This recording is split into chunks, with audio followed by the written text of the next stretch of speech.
hello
hello hello hello চুপ করুন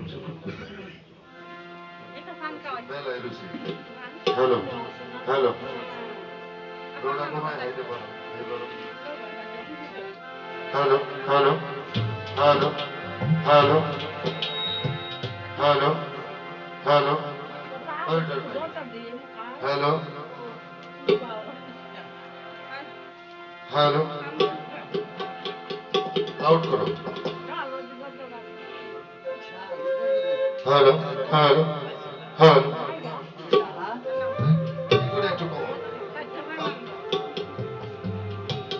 أعوذ بالله من الشيطان الرجيم بسم الله الرحمن الرحيم তোর এবার একটা সাউন্ড আছে আমার কালামের কথা কি করব এই তখন আমি আমলে কিনছে এডি দিয়ে চালাই দিতে এই নিজেই নবীর আমলের লোক এই তখন আমি আমলে কিনছে এডি দিয়ে মাল তো ভালো ওষুধ খাও নাই আর পুরাণের বাতে পারে হ্যাঁ পুরাণ চাও বাতে পারে বেশি নতুন চাউল যত দামি হোক আর যত সুন্দর হোক কেমন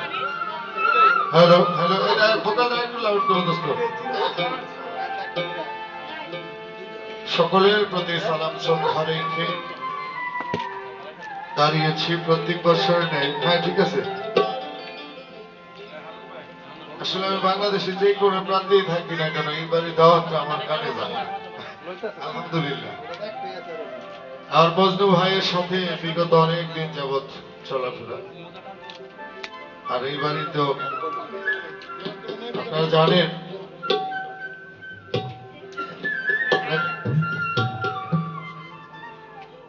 বাড়ির কাছে লড়ে চড়ে হাতের কাছে লড়ে চড়ে খুঁজলে জনম ঘর মিলে না এটা কিন্তু ওষুধ নাই ফালাই দিলাম সিলেটের একটা শিল্পী কি যেন নাম হাসান পাগল হাসান ভিতরে ওষুধ আছে একটা বইটা দিয়ে দেয় সিলেটের একটা শিল্পী পাগল হাসান সে জীবিত থাকতে এটা ভিতরে বই রাখা আমাদের সুবিধা হইব বিলালের বন্ধু ভাই সেই পাগল হাসান জীবিত থাকতে আমাদের ঢাকা আমাদের এলাকার একটা মানুষ তাকে চিনছে কিনা এটা আমি জানি কি চিনছে বাংলাদেশে ভাই মরে গেলে অনেকেই চিনে না বাইসে থাকতে দাম নাই মরে গেলে কতবার একটা গানও তিনি লেখছে নাকি গাইছে হ্যাঁ বিশেষ করে অমূল্য রত্ন এই বাড়িতে পড়ে আছে আপনারা ছিলেন না এটা দুঃখের বিষয় হ্যাঁ নবী আমার দয়াল নবীজি গাদিরের ভাষণের মধ্যে বিদায় হজের ভাষণের মধ্যে আহলে বায়াত আহলে বায়াত আহলে বায়াত বারবার বলেছে তারপরও আমরা মানুষকে বুঝাইতে পারি আমার নবী যেই কথা বলছে সেই কথাগুলি আমরা প্রচার করে আপনাদেরকে বুঝাইতে পারি না তো তাই আমি আপনাদের কাছে সূরা আল ইমরানের মধ্যে